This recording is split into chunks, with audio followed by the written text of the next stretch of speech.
우리는 히브리서를 통해서 예수 그리스도의 위대하심을 살펴보고 있습니다. 우리가 이제 막연하게 예수님 믿는다 그러면 예수님은 하나님의 아들, 또 우리를 구원하신 분 이렇게 이제 인식을 하고 있지요.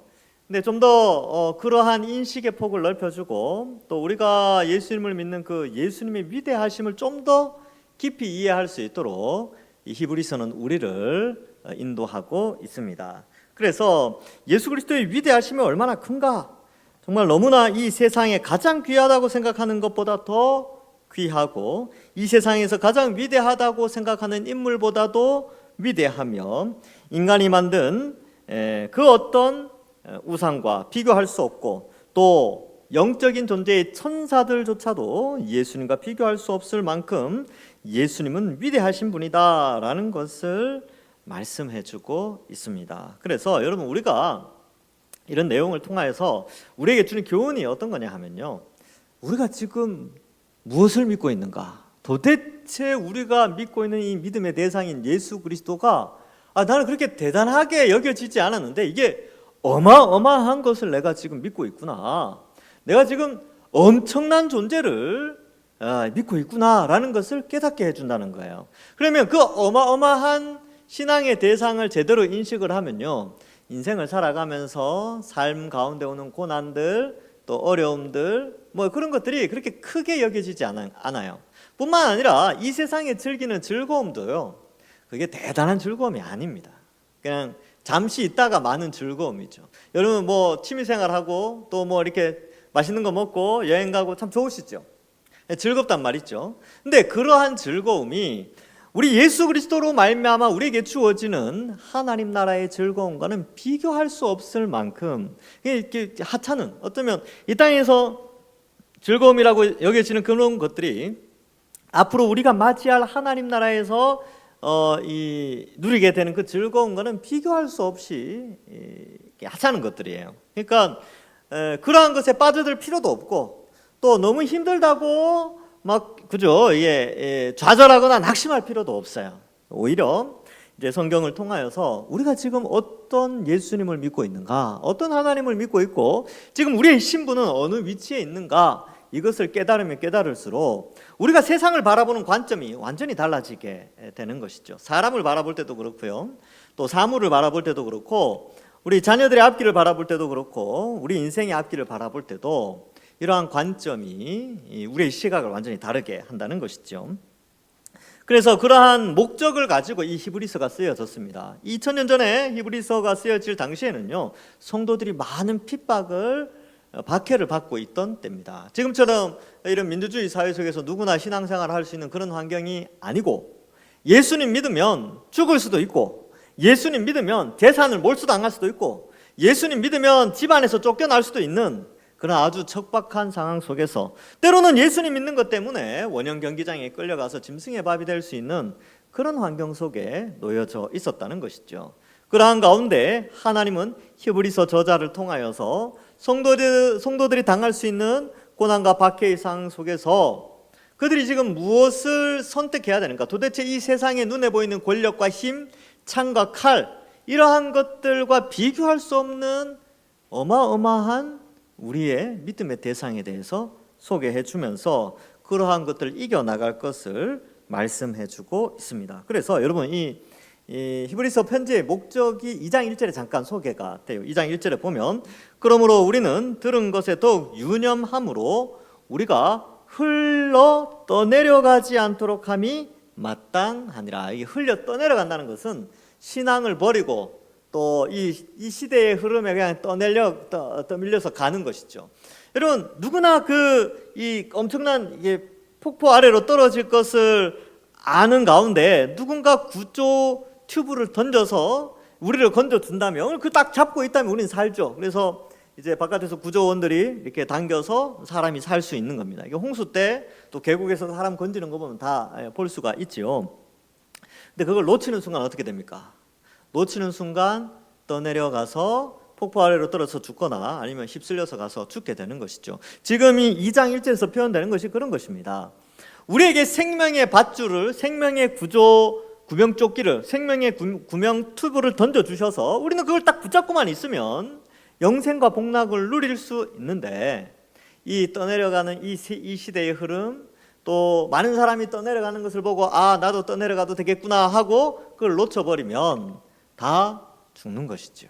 그래서 그러한 어리석은 판단을 하지 말라고 이 편지를 쓰고 있는 것입니다. 그래서 우리 이 앞부분의 내용이 바로 그런 내용들이었고, 예수님은 이제 이런 우리를 이제 곧 영원한 심판, 죽음과 지옥의 심판 앞에 있는 우리를 불쌍히 여기셔서 우리를 구조하시기 위해서, 이제 제가 편한 말로 구조라는 표현을 썼지만 성경에서는 구원이지요. 우리를 구원하시기 위하여서 이 땅에 인간으로 오시게 됩니다. 성자 하나님이 인간으로 오시는데, 그때 이 앞부분에 보면 잠시 동안 천사보다 못하게 하시며 라는 표현을 쓰고 있지요. 성육신 하셔서 시간과 공간의 제약을 받게 되는 인간의 모양으로 오시지만, 그러나 십자가와 부활 승천으로 말미암아 영광과 존귀의 간을 쓰신 예수님, 바로 우리의 죄의 형벌을 대신하신 그 예수님이 영광과 존귀로 찬양받으실 만왕의 왕이시라는 것을 앞에서 강조합니다. 자, 이러한 사실을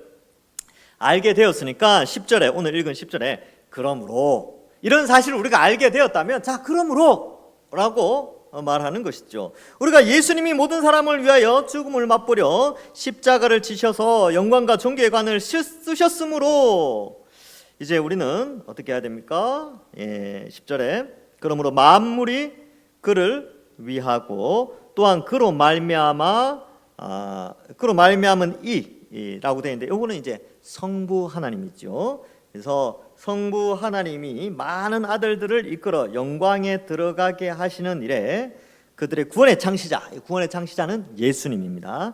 예수님을 고난을 통하여 온전하게 하심이 합당하도다. 그러니까 성부 하나님이 하나님의 백성들이 다 떠내려가서 죽게 되니까 그들을 구원하여 자기 아들들로 삼기 위하여 구원의 창시자를 준비해 주셨어요. 그분이 누구냐 하면 바로 예수 그리스도라는 것을 말씀하시는데, 그 구원의 창시자가 그가 당한 고난을 통하여, 십자가를 통하여 우리를 아들들로 삼아 주셨다. 그것이 바로 성부 하나님의 계획이었다라는 것을 10절에서 가르쳐 주고 있습니다. 여기 구원의 창시자라고 되어 있는데, 이 창시자 아르케고스라고 되어 있는데, 이 아르케라는 게 뭔가 이게 흘러나온다 이런 뜻이 있어요. 이게 흘러나옴의 근원, 여기 이제 약간 그 철학 사조의 요 단어가 나오는데, 만물에 이게 이제 신을 믿지 않은, 하나님을 믿지 않는 자들이 지금이야 이제 자연주의가 발달했으니까, 지금 예수님 안 믿는 사람들은 세상이 어떻게 시작됐다고 생각합니까?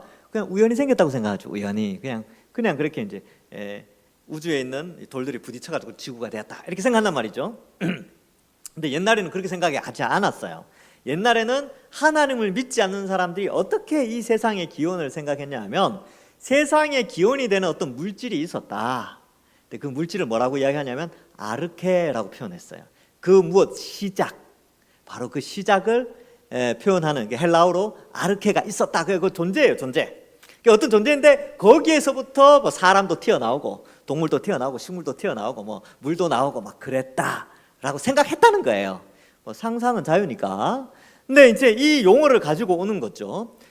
우리의 구원, 또 우리의 믿음의 시작점, 그것이 근원, 우리의 구원이 흘러나오고 믿음이 흘러나오는 그 시작의 근원, 아르케고스, 그 시작점 되시는 그 예수님이 바로 그러한 분이시다라는 것을 말씀해주고 있는 것이죠. 그래서 이 아르케고스라는 이 창시자라는 단어가 여기는 이제 창시자로 되어 있고, 사도행전에 2번 나오는데 거기에는 임금 그리고 주 이렇게 번역이 되어져 있습니다. 그리고 히브리서 12장 2절에는 이렇게 되어 있죠. 믿음의 주요라고 되는데, 이 주라는 단어가 큐리오스가 아니고 뭐 로드, 영어로 로드가 아니라 이제 아르케고스, 그러니까 시작, 창시자 이런 뜻이 있습니다. 그러니까 우리 믿음의 창시자, 우리 믿음을 시작하도록 하신 믿음의 근원, 뭐 이런 뜻이 있는 것이죠. 예수님이 바로 우리 믿음의 근원이다라는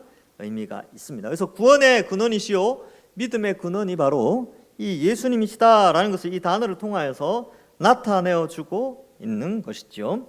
그 예수님은 거룩하게 하시는 이시며, 또 예수님의 거룩하심으로 인해 그를 믿고 그와 연합된 자는 거룩함을 입게 됩니다. 그러면 여기서 이제 11절에 보면 거룩하게 하시는 이 예수님인데, 지금 문맥의 흐름상 왜 갑자기 거룩이라는 용어가 나왔냐 하면요, 이 거룩이라는 단어가 이 히브리서 문맥에서는 신앙을 지키는 것과 관련되어 있어요. 우리는 거룩 그러면 도덕적으로 깨끗한 삶, 말씀에 순종하고 착하게 살고 뭐 이런 걸 거룩이라고 생각하는데, 히브리서에서의 거룩은요, 이 고난과 박해 속에서 신앙을 지켜내는, 그것이 바로 거룩이라는 것을 나타내고 있다는 것이죠. 그래서 거룩하게 하시는 이와 거룩하게 함을 입은 자, 거룩하게 함을 입은 자는 우리죠. 우리가 예수 그리스도를 믿어 그리스도와 연합되어 짐으로 말미암아 그리스도의 거룩이, 그 의가 우리에게 전달되어져서 우리가 의인이 되고 우리가 거룩한 자가 된 것이지요. 다 한 근원에서 난지라, 한 아버지를 섬기는 것이죠. 그래서 예수님도 성부 하나님을 아버지라 그러고 우리도 성부 하나님을 아버지라 그러잖아요.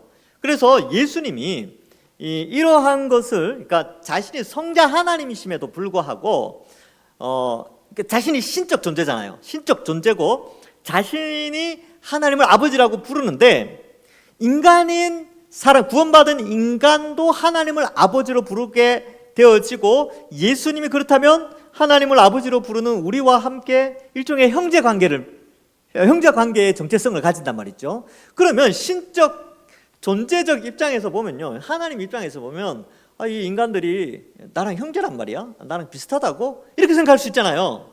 그러니까 이게 부끄러워할 수 있는 내용이라니까요. 그런데 여기 어떻게 되냐면, 그러므로 형제라 부르시기를 부끄러워하지 아니하시고, 왜 그러냐면 인간의 몸으로 오셨거든요. 그리고 피조물의 모양으로 오실 만큼 낮아지시고 겸손해지셨어요. 그 겸손의 정도가 어디까지 가냐면 우리를 형제로 불러도 되는 그러한 예수님의 낮아지심이죠. 근데 예수님이 요한복음 보면 사람들이 그러죠. 너희는 뭐 주라 그러죠. 나를 선생이라고 부르는데, 아니, 나는 너희를 친구로 삼았다. 친구로까지 삼아주셨어요. 그래서 사람이 친구를 위하여 자기 목숨을 버리면 이에 더 큰 사랑이 없나니 라고 하면서 가장 큰 사랑을 실천해 주시는 것이죠. 자, 그래서 여기에 보면 부끄러워하지 않으세요. 예수님은 우리를 부끄러워하지 않습니다. 예수님은 자신이 성육신하심, 창조주 하나님이신데 피조물의 모양으로 오시는 것조차도 부끄러워하지 않으셨어요. 그걸 부끄러워하지 않으셨기 때문에 우리가 한 형제 자매로 이제 예수님과 우리 사이에 어떤 형제적인 관계, 수평적인 관계처럼 보이는 위치에 낮아지신다 할지라도 그걸 부끄러워하지 않으셨습니다. 그럼 우리는 어때야 됩니까? 우리는 예수님을 어떻게 생각해야 됩니까? 우리도 예수님을 부끄러워하면 안 돼요. 예수님은 낮아지셔서 우리를 부끄러워하지 않는데 우리는 막 예수 믿는 걸 부끄러워해. 세상에 나가서 숨겨. 나 예수 믿는 거 숨기는 거죠. 그래서 밥 먹을 때 기도도 안 하고. 그죠? 그래서 너 일요일 날 뭐 해? 그러면 나 그래서 막 숨기는 거죠. 교회 간다는 말을 안 하는 거죠. 나 주에 쉬어. 뭐 이렇게 이제 얼부머리거나, 또 아니면 자신의 신앙을 감추는 그런 경우가 있습니다. 왜? 부끄럽다는 거죠. 근데 사실 여러분, 우리가 이 세상을 살아가면서 예수 믿는 거 부끄러워하면요, 나중에 예수님도 우리 부끄러워하십니다. 너 모르겠, 나 모르겠지. 나도 너 몰라. 이렇게 되는 거죠. 이게 관계라는 건데, 그 관계 속에 이렇게 그 하나님과 우리 사이의 관계 속에 의라는 게 결정이 되어져요. 근데 우리가 하나님을 부정하게 되면 우리는 의인이 될 수 없는 것이죠. 근데 우리는 연약하고 부족하고 뭐 때로는 죄도 짓고 없고 회개하고 그렇게 살지만, 우리가 하나님을 인정하고 하나님을 아버지로 예수 그리스도를 구주로 믿고 살아가면서 그 관계를 이어가는, 예배드리고 찬송하고 기도하고 말씀 듣고 하는 그 관계가 계속 이어지는, 그는 바로 의로운 사람인 거죠. 그래서 구약의 차디크라는 의라는 단어가 있는데, 이 단어의 속성이요, 어떤 관계를 굉장히 강조하는 속성이 있어요. 그래서 하나님과의 관계 속에서, 노아가 뭐 대단히 착했습니까? 그런 게 아니에요. 하나님과의 관계 속에서 하나님을 의롭다 여겨주시고, 또 노아는 그 의롭다 여겨주시는 은혜에 감사해서 순종하고 그 관계가 유지된 거죠. 그래서 당대의 의인이지, 노아의 실제적인 나중에 홍수 후의 삶을 보면 그렇게 대단한 사람이 아니에요. 아브라함은 어떻습니까? 아브라함도 마찬가지죠. 사람 속이고 두려워하고 그랬습니다. 이것처럼 우리는 그리스도를 부끄러워하면 안 돼요. 그리스도를 인정해야 됩니다. 예수님 믿습니다. 저 예수님 믿습니다. 늘 인정하고. 그래서 이걸 또 뚫어내야 됩니다. 그래야 직장에 가서 기도할 수 있고 또 직장에 가서 성경책도 잠시 볼 수 있고 그렇게 되는 것이죠. 자, 그래서 우리는 다 이제 예수님을 부끄러워하지 않고요. 그 다음에 우리는 교회를 부끄러워하면 안 됩니다. 예수님이 우리 동산교회를 부끄러워하지 않아요. 부끄러워할 이유가 없죠. 자신의 보혈의 피로 우리를 사셨잖아요. 얼마나 소중한 존재입니까?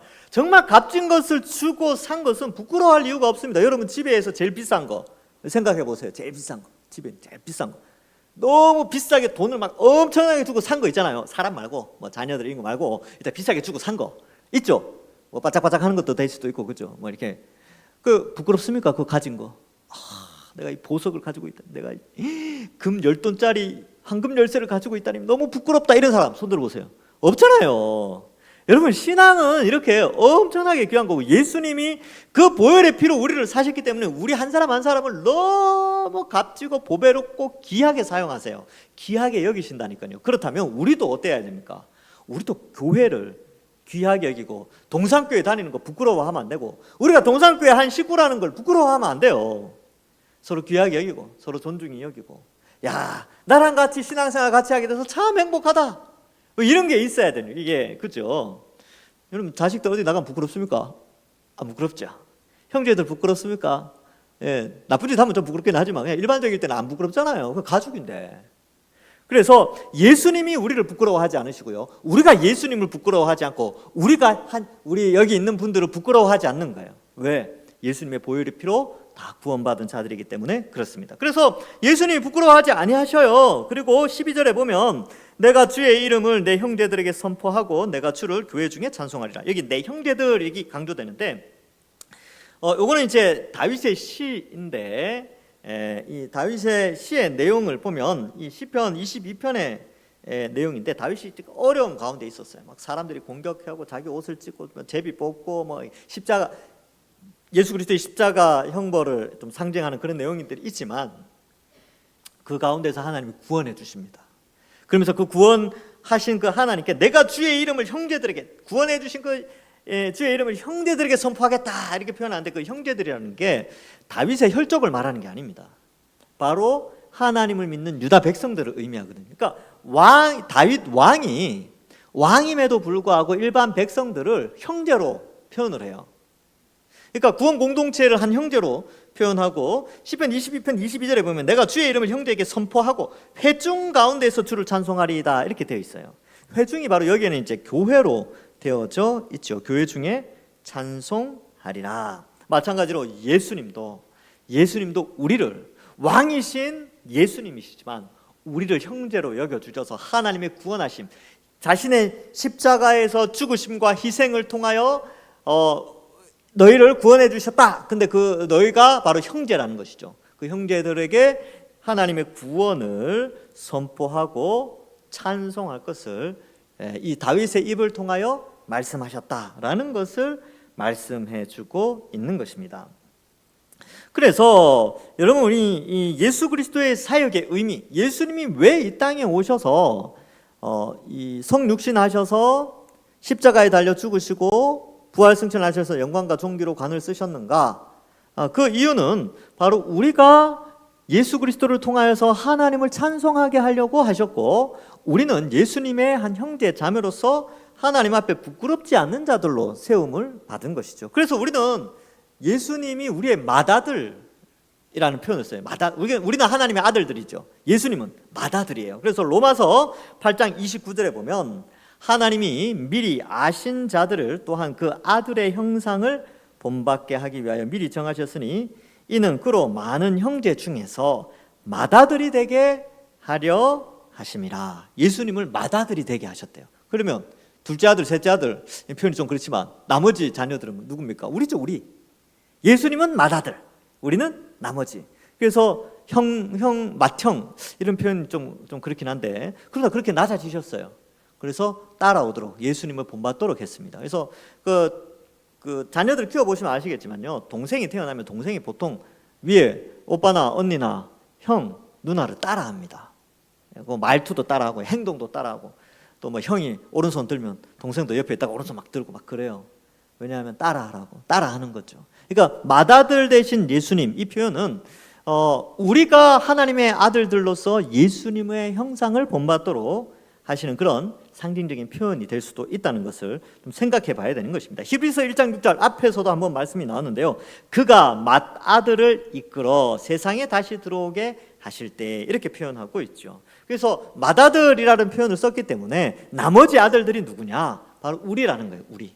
그만큼 예수님은 우리와 형제로 칭함을 받는 것에 부끄러움이 없이 낮아지셔서 십자가를 지셨다라는 것을 말씀해 주고 있는 것입니다. 예수님은 우리 한 사람 한 사람 한 형제 된 것을 부끄러워하지 않습니다. 왜냐하면 우리가 하나님의 백성으로 세워져 있고 또한 하나님을 아버지로 부르기 때문에 예수님은 얼마든지 우리와 한 형제다, 형제로 불려진다라고 할 정도도 다 부끄러워하지 않으셨다라는 것이죠. 13절에 보면 또다시 내가 그를 의지하리라 라는 표현이 나오고 있습니다. 예수님은 우리를 형제로 삼아주시고 또 우리가 하나님을 찬송하기도 하도록 하셨지만 또한 우리의 신앙의 목적과 관련되어져서 이런 표현들도 함께 되어 있는데 내가 그를 의지하리라 이렇게 되어져 있죠. 근데 이 표현은 이사야서에 나오는 거예요. 이사야서에. 상황이 어떠냐 하면 이사야 8장 17절에 보면 이제 야곱의 집에 대하여 얼굴을 가리시는 여호와를 나는 기다리며 그를 바라보리라. 여기 보면 그를 바라보리라 라고 되어 있죠. 그 내용을 이 신약의 헬라어로 번역할 때는 내가 그를 의지하리라 이렇게 번역을 했습니다. 그 문맥에 이사야 8장 문맥에 보면 북이스라엘이 이제 아수르의 공격을 받아서 멸망하게 되거든요. 근데 그 아수르가 이제 북이스라엘을 치고 남쪽 유다로 내려올 때 이 하나님이 이사야를 통해서 하신 말씀이에요. 이제 이 유다도 굉장히 어려움에 처하게 되지요. 굉장히 힘들지만 이 이사야가 그렇지만 하나님을 의뢰합니다. 의지합니다. 왜 이 구절이 나왔냐면 지금 히브리서 전체의 기록 목적과 관련되어 있는 거죠. 성도들이 지금 고난 가운데 있는 거예요. 다양한 형태의 고난이겠죠. 이 당시에는 물리적인 박해, 정치적인 박해, 또 민족 가운데서 박해, 이런 박해 가운데 있으니까 그러한 가운데 우리가 예수님을 통하여 우리가 한 형제가 되어서 하나님을 아버지로 부르도록 그렇게 낮아지셨지만 또한 예수님은 자신의 고난을 통하여 하나님 앞에서 존귀와 영광으로 관을 쓰셨잖아요. 그러면 우리가 고난 가운데 있는 우리도 역시 그러한 영광과 존귀의 관을 쓰신 예수 그리스도를 닮아서 예수 그리스도께서 하나님을 의지하셨듯이 우리도 의지해야 된다. 근데 그 인용구를 이 본문을 가지고 나온 이유는 유다가 지금 이사야 시대 때 유다가 엄청난 고난과 어려움에 부딪혀 있고 곧 피난 가야 되는 이제 앞 내용을 보면 유다가 빨리 피난 가고 뭐 선지자와 뭐 이렇게 짐 싸들고 빨리 움직여야 된다 뭐 그런 내용들이 나오는데 그러한 가운데 이사야가 나는 하나님 의지하겠습니다 이 표현을 쓰거든요. 그러니까 고난 가운데 많은 사람들이 하나님을 놓칠 경우가 있다는 거예요. 하나님을 놓치고 또 그 고난을 피하기 위해서 이제 그런 악한 세력들과 손을 잡고 타협을 하게 되는 그런 경우가 있는데 그렇게 하지 않고 타협 없이 하나님을 의지하게 되는 것입니다. 그래서 여기 보면 이사야서에 보면요 야곱의 집에 대하여 얼굴을 가리시는 여호와 이런 표현까지 써요. 그러니까 고난이 극심해가지고 유대인들이 어떻게 생각했냐면 야 하나님이 이제 우리 민족에게 얼굴을 가려셨나 보다, 낯을 돌리셨나 보다, 더 이상의 우리는 보호가 없나 보다 이렇게 판단할 때 그때도 어떻게 했냐면 이사야는 나는 기다리며 그를 바라봅니다. 그를 의지합니다. 그러니까 여러분 우리 인생 가운데 고난이 올 때 어떤 생각이 듭니까? 하나님 살아계신 거 맞나? 내가 이렇게 어려움을 당하는데 하나님 정말 살아계신 거 맞나? 라고 할 때가 있단 말이에요. 안 계실 것 같단 말이죠. 그러니까 이게 하나님이 고난을 없애주시는 게 아니라 고난 가운데 우리에게 요구하시는 게 뭐냐면 하나님을 의지하는 거예요. 그렇게 될 때 하나님이 어떤 길을 열어주시겠습니까? 그 신앙을 지켜낼 때 하나님이 영광 받으시고 축복해 주십니다. 이겨내게 하시고 상급으로 채워주세요. 이 땅에서 채워주지 않으면 하늘 창고에서 가득 채워주십니다. 그래서 그러한 것들을 우리에게 가르쳐주고 있죠. 바로 이어서 나오는 이사야 8장 18절에 보면 보라 나와 및 여호와께서 내게 주신 자녀들 이런 표현이 나오죠. 자녀들. 요 이제 나와 및 여호와께서 내게 주신 자녀들. 나라는 것이 사실 문맥적으로 보면 이사야인데 내게 주신 자녀들, 그 택하신 하나님의 남은 자들을 의미합니다. 그 국가가 큰 이 아수르의 공격 가운데 큰 환란 중에 있지만 하나님의 택한 백성들은 이스라엘 중에 징조와 예표가 되었다. 다들 그렇게 멸망 가운데 있지만 하나님을 의지하는 남은 자들로서의 징조가 되는 것이죠. 이는 시온산에 계신 만군의 여호와께로 말미암은 것이라. 많은 사람들이 그래요. 야, 여호와께서 우리에게 낯을 돌렸다. 야, 하나님 이제 우리에게서 떠나갔어. 이제 하나님 더 이상 없는 것 같아 라고 하지만 이사야와 남아있는 자녀들이 하나님이 우리를 지켜주신다라는 징표가 된다는 거예요. 예표가. 남은 자가 있다는 것이죠. 그래서 이사야에서 전체에 보면 남은 자에 대한 표현들이 많이 나와요. 그루터기 이야기도 나오고 막 그렇습니다.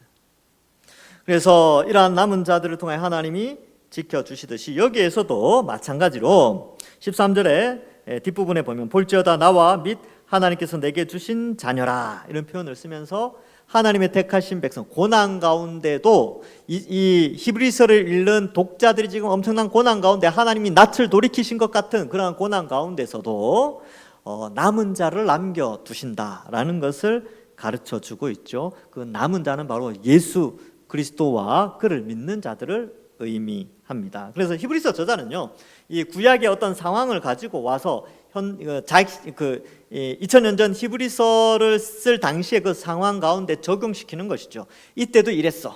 이제 그 상황이 지금 이 상황이야. 지금도 우리는 하나님을 의지하면 돼. 이사야를 통해서 보였지? 다윗을 통해서 우리가 받지 않느냐? 우리가 이 고난 가운데 하나님을 의지하자. 그리고 그 구약에 기록된 내용은 바로 지금 우리에게 주시는 말씀이다라는 것을 가르쳐주고 있는 것입니다. 자, 그래서 14절에서는 이 남은 자들이 누군가, 이 자녀들이 누군가에 대해서 설명을 해주는데, 자녀들은 혈과 육에 속한 자녀들이죠. 그러니까 우리 예수님을 믿고 구원받은 우리가 하나님의 자녀가 됩니다. 그래서 여러분, 우리는 하나님의 자녀입니다. 믿습니까? 여러분, 이게 굉장히 든든한 거예요. 부모님이 아주 힘이 있고 부모님이 영향력이 있으면 자녀들이 어때요? 이게 자부심이 있어요. 또 자랑을 해요. 이제 아이들 보면 그렇습니다. 우리 아버지가 말이야 뭐야, 우리 어머니가 뭐야. 그래서 또 엄마 아버지 우리 할아버지가 얼마고, 또 우리 큰 아버지가 어떻고, 우리 이모가 어떻고 막 자랑한단 말이죠. 왜냐하면 그러한 것들이 그를 지켜주는 그런 거라고 생각하는데, 여러분, 우리는 하나님의 자녀입니다. 우리가 자랑할 것은 하나님밖에 없어요. 우리가 자랑하는 것은 예수 그리스도의 십자가를 자랑하는 것이죠. 근데 이게 자랑이에요, 자랑. 그러니까 내가 자녀된 것이 자랑이죠. 그래서 우리는 하나님의 자녀고요. 또한 이러한 우리 인간의 모양으로, 같은 모양으로 혈과 육을 함께 지니심, 예수님은 그렇게 이제 성육신 하신 것이죠. 그래서 예수님의 성육신은 죽음을 통하여 죽음의 세력을 잡은 자 곧 마귀를 멸하시며 또 죽기를 무서워함으로 한평생 매여 종로로 타는 모든 자들을 놓아주려 하십니다. 예수님이 이 땅에 성육신 하셔서 십자가에 달려 죽으신 목적을 요 구절에서는 두 가지를 설명합니다. 예수님이 왜 이 땅에 굳이 인간으로 오셔야 되는가 라는 것과 함께 첫 번째와 두 번째, 그 십자가의 의미가 도대체 무언가 라는 것을 설명하는데, 혈과 육을 지니신 것은 죽기 위해서 오셨다는 거예요. 근데 그 죽음은 대신 죽음이죠. 영혼으로 오셨으면 죽을 수가 없죠. 육체를 가졌으니까 죽을 수 있는 몸이 되신 거예요. 그러니까 신이신 성자 하나님은 죽을 이유가 없어요. 신의 자존심이 있지, 신은 죽지 않아요. 근데 죽을 수 있는 인간의 몸으로 오셨단 말이죠. 근데 그 오신 목적이 바로 인간들의 형벌인 죽음을 대신 받기 위해서 육체로 오신 겁니다. 그래서 성탄절의 의미가 거기에 있는 것이죠. 우리의 형벌을 대신 받기 위하여 완벽한 인간으로 아기 예수로 오신 것이죠. 그래서 구름 타고 오셨다든지 그죠? 과거에 어떤 그 신화처럼 아래서 깨어났다든지 그죠? 번개가 치는 가운데 막 번쩍 이렇게 딱 나타나셨다면 사람들이 다 이렇게 생각했을 텐데, 아니요, 100% 인간으로 오시기 위하여 아기 예수로 출생하셨습니다. 그래서 그래야 완전한 죽음이죠. 그래서 이 죽음을 통하여 이제 마귀의 세력을 멸하신다 이런 표현이 되어 있는데, 이게 왜 마귀의 세력을 멸하는 사건이 되느냐 하면, 예수님이 죽지만 어떻게 됩니까? 부활하시잖아요. 이 부활을 통하여서 죽음이 끝이 아니고 그 죽음으로 말미암아 부활하여 영생하는 길이 열려졌다는 것을 보여주는 거예요. 그러니까 이게 뭐냐 하면, 인간은 누구나 죽음에 대한 두려움이 있어요. 여러분들 죽는 게 두렵죠? 저는 어떨 것 같습니까? 저도 두려워요.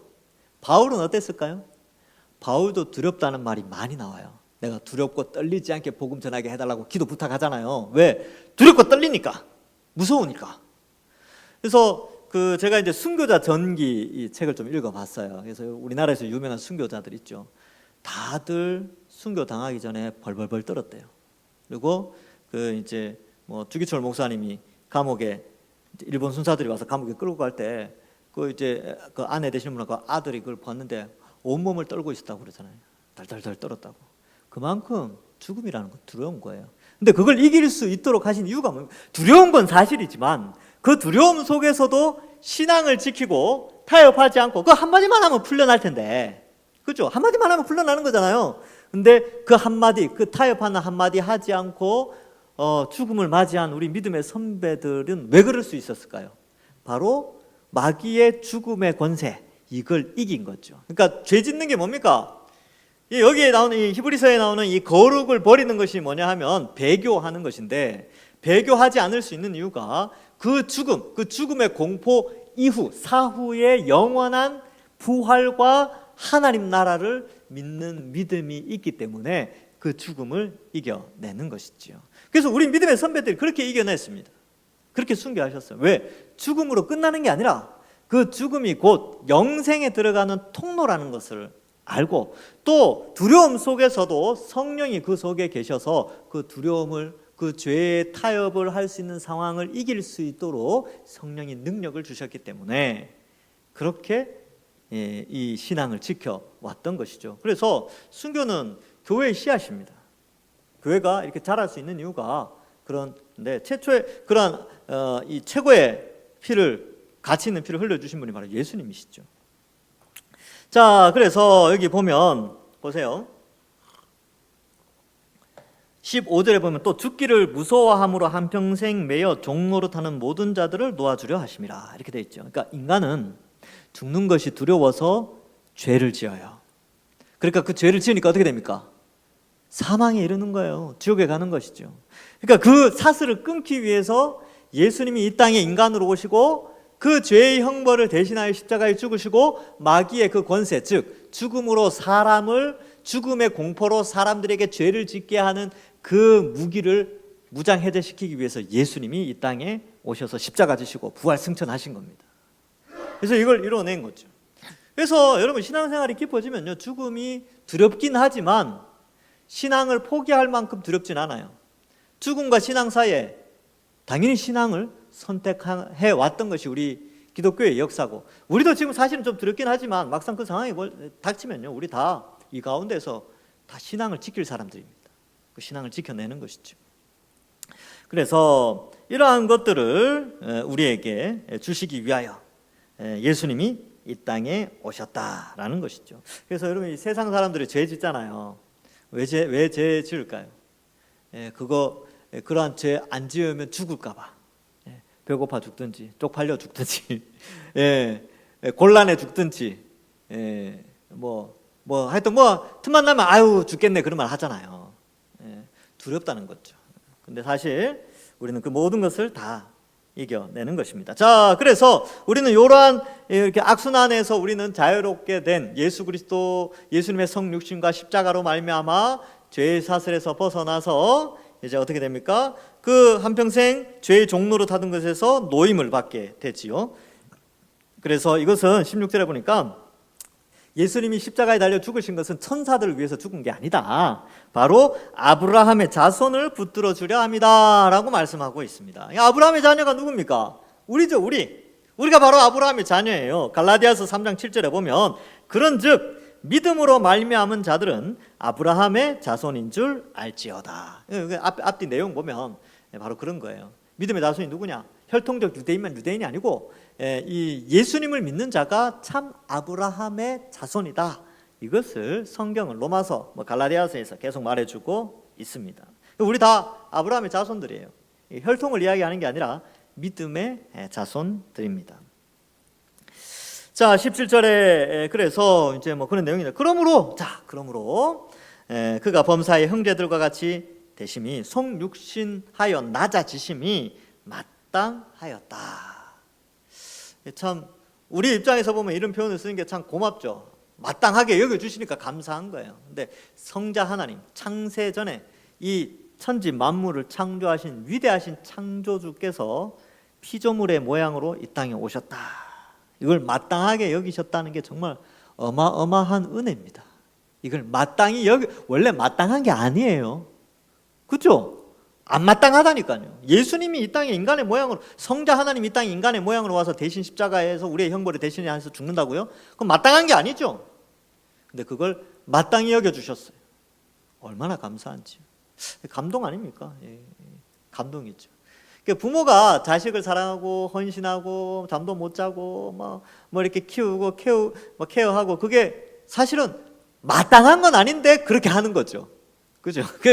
부모 입장에서는 그게 마땅하게 보이지만 자녀들 입장에서 그건 마땅한 게 아닌데 왜 나한테 그렇게 잘해 주셨을까? 이렇게 생각할 때가 있지 않습니까? 그죠?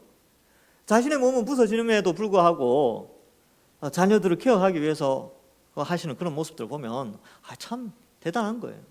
네, 하나님이 그러셨습니다. 우리를 자녀로 삼기 위하여 이 엄청난 십자가를 계획하시고 실행하신 것이죠.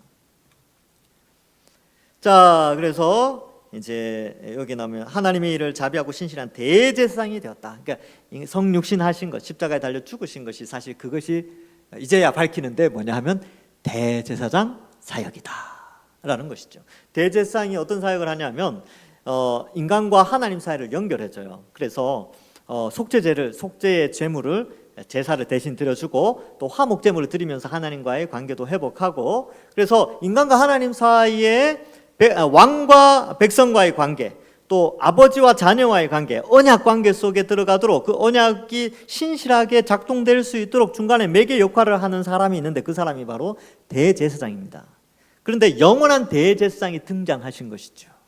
온 인류의 대제사장, 유대인만의 대제사장이 아니라 온 인류의 대제사장 되시는 예수님이 딱 등장하셔서 그 예수님이 백성의 죄를 속량해 주십니다. 근데 제물이 뭐냐 하면 자신이 제물이 되셔서 대제사장의 이 속죄제사, 화목제사를 하나님께 드리게 된 것입니다. 얼마나 감사한지요. 자, 그래서 18절에 보면 자, 이렇게 인간으로 와서 십자가에 달리고 또 이제 복음서에 보면 피곤해서 주무시고 또 이별의 슬픔 때문에 눈물도 흘리시고 나사로가 죽었을 때 막 울기도 하고 또 막 그죠? 배고픔도 느끼시죠. 잠 못 자서 막 괴로운 것도 있고 이 모든 것을 다 겪으셨어요. 그리고 십자가에서 그 고통, 못에 찔리는 고통, 또 못에 찔리기 전에 수치를 다 침뱉음 당하고 수치와 조롱을 당하고 옷벗김을 당하는 이러한 것들을 다 겪으셨어요. 그래서 시험 받는 자들, 고난 받는 자들, 수치받고 아픈 자들 다 아십니다. 여러분들의 고통 예수님이 다 알아요. 그 마음의 깊숙한 마음의 통증들, 그 있잖아요. 인간에 대한 그런 사람들에 대한 그러한 것들, 그 아픔들, 인간관계 속에서 오는 그런 고통들 예수님이 다 아십니다. 그래서 어때요? 능히 도울 수 있는 거죠. 능히 도울 수 있어요. 부모가 자식을 도울 때 어떻게 돕습니까? 다 아니까 돕는 거예요. 애가 뭘 못해. 그러면 어때요? 그거 저것도 하고 이렇게 하면 되겠는데 다 아니까 도와줄 수 있죠. 모르면 못 도와줘요. 모르면 괜히 도와줬다가 더 일이 악화됩니다. 저도 그런 경험이 있거든요. 뭘 만들었는데 괜히 아는 척 했다가 더 망가뜨린 적이 있어요. 뭐 도와주려면 알아야 도와주는구나. 근데 우리 예수님은요, 다 아세요. 여러분들이 생각하는 마음의 고통, 여러분들이 겪고 있는 아주 다양한 그런 삶의 어려움들이 있잖아요. 근데 인간으로 오신 그 예수님이 다 아시고 우리가 예수님의 이름으로 기도할 때 그것이 바로 하나님께 상달되어져서 하나님 우편에서 우리를 위하여 간구하시는 그 예수님 다 아시고 우리를 도와주십니다. 그 예수님을 믿으시고 이제 말씀을 맺습니다. 여러분, 오늘 이 말씀을 통하여서 큰 주제 하나가 있죠. 바로 예수님의 십자가의 사건의 그 위대함, 그것을 통하여 우리가 이 시대 속에서 많은 어려움을 겪지만 십자가의 그 위대함을 생각하면 그 어려움들은 대단한 그런 것이 아니라 이 예수님의 십자가 사건이 어마어마한 사건이다. 이로 말미암아 우리가 하나님의 자녀가 되었고 영생과 복락을 누리는 그런 위치가 되어졌다라는 것을 알고, 우리 인생을 살아가면서 박해와 같고 고난과 같고 때로는 내적인 고난과 외적인 고난을 동시에 올 때도 있고 어려움이 있지만, 그러나 예수님이 그걸 다 겪으셨다. 그리고 예수님은 대제사장으로서 그 모든 어려움을 다 아시고 우리를 능히 도우시는 분이시다라는 것을 가르쳐 주면서 타협하지 않고 너무 힘들다고 신앙을 버린다든지 세상과 타협하는 그런 어리석은 판단을 하는 것이 아니라, 오히려 힘들고 어려울 때 내 모든 형편을 아시는 예수님께 모든 것을 아뢰고 신앙, 이 믿음 굳게 지키며 살아가서 하나님께 영광 돌리시는 우리 모든 주의 백성들 되기를 주님의 이름으로 간절히 축원합니다. 기도하겠습니다. 하나님 아버지, 은혜를 감사합니다. 나 같은 죄인을 구원하시기 위하여 2000년 전 성자 하나님이 성육신하셔서 우리를 형제로 맞이하기까지 낮아지시고 그것을 마땅히 여기며 십자가에 달려 죽어 또 우리의 형벌을 대신하여 구원해 주신 은혜 감사합니다. 이제 대제사장으로서 연약한 인간들, 백성들을 대신하여서 하나님께 아뢰고, 또 우리의 필요들, 또 우리가 어려운 가운데서 그 어떤 것에도 도움을 받지 못하는 상황 속에서 오직 하나님이 예수님을 통해서 우리를 도와주신다는 사실을 알고 대제사장 예수님 의지하며 우리 평생 믿음에 흔들리지 않고 신앙생활 잘하는 우리들 되게 하여 주시옵소서. 또 우리가 올려드리는 모든 기도의 제목들 주님께서 다들 응답하여 주실 줄 믿사옵고 감사드리오며 예수님의 이름으로 기도합니다. 아멘.